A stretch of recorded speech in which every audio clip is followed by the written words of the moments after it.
Well, it's a breezy day here in mid-August, and I decided to harvest the potatoes. Now, if you recall, I did a video in the spring on how I planted these potatoes in these two raised beds.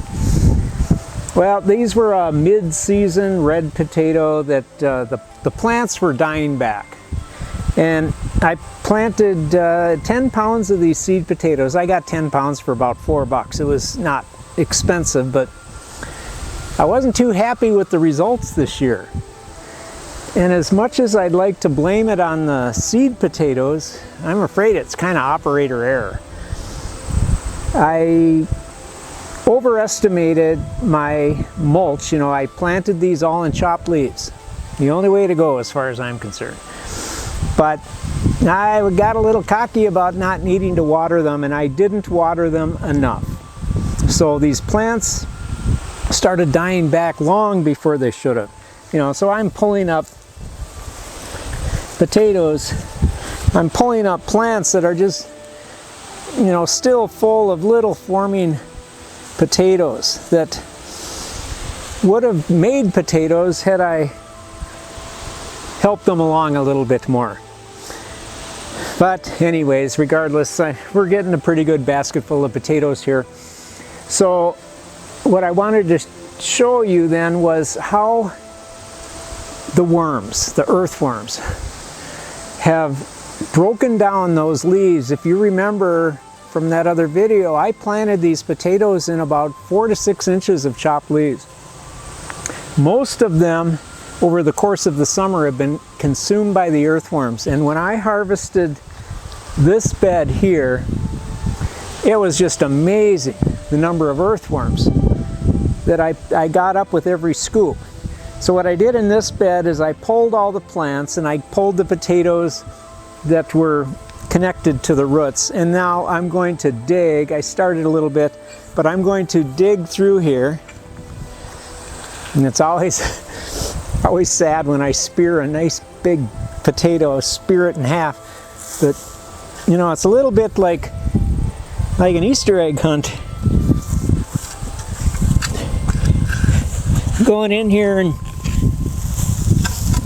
turning over the soil and looking for those potatoes that didn't come up with the plants. So what I'm going to do is I'll shut the camera off and I will go ahead and finish digging, and then we're going to weigh these things and we'll see how we did this year.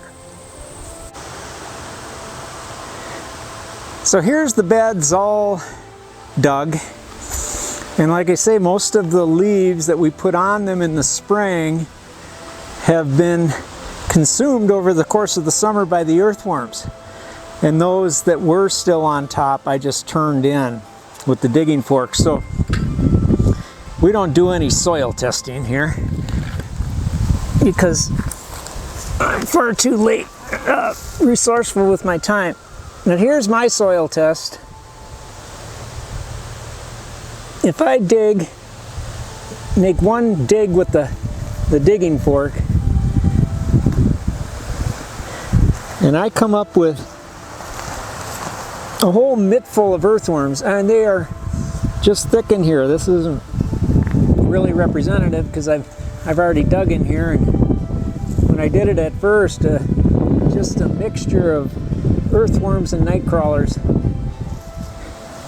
There's nothing that tells me we have a pretty healthy soil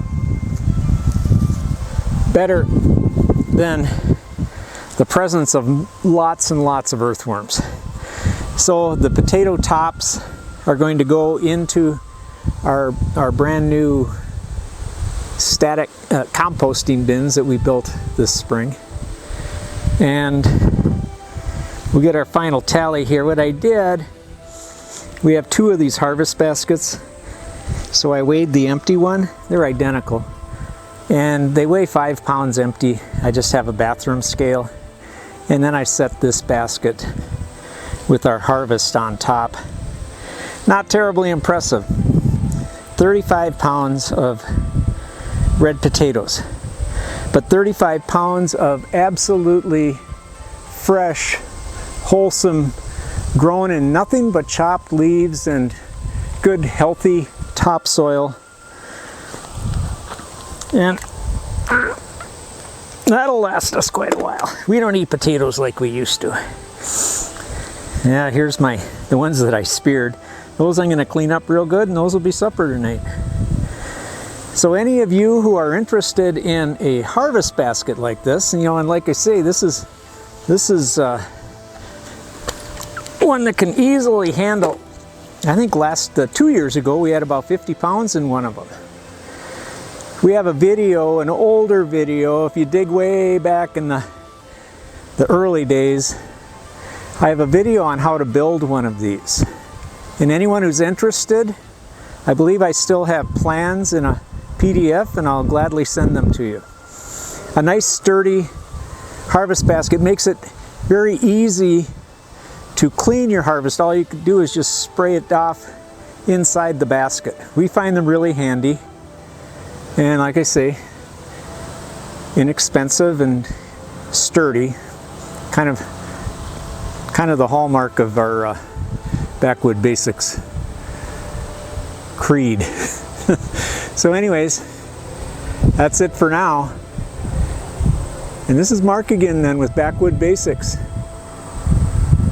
saying, let's grow together.